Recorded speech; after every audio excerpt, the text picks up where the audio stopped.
Kegiatan rohani yang dilakukan tanpa relasi dengan Tuhan akan menghasilkan kesombongan, bukan kerendahan hati.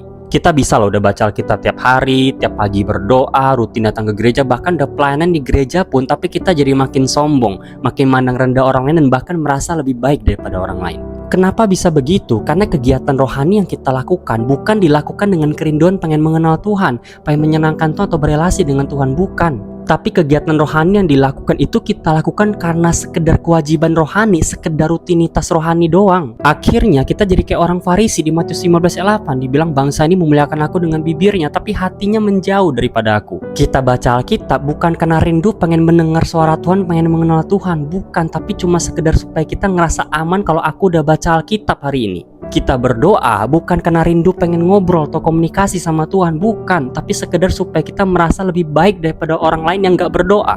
Dan ini bahaya banget. Kenapa? Karena kegiatan rohani yang kita lakukan pada akhirnya cuma membangun ego, bukan iman. Bukan menghasilkan kerendahan hati, tapi menghasilkan kesombongan rohani. Bukan melahirkan kasih, tapi bikin kita makin jago menghakimi orang lain. Makanya penting banget untuk memperhatikan gak cuman apa yang kita lakukan, tapi juga kenapa kita melakukannya. Baca Alkitab, berdoa, rutin ke gereja, bahkan pelayanan itu bukan hal yang buruk. Tapi kalau dilakukan dengan motivasi yang salah, dampaknya juga jadi nggak baik. Jangan lakukan itu cuma sebagai kewajiban rohani atau rutinitas rohani doang, tapi lakukanlah semua itu dengan kerinduan yang benar, yaitu mau mengenal Tuhan, mau berelasi dengan Tuhan, mau menyenangkan Tuhan. Tuhan Yesus memberkati.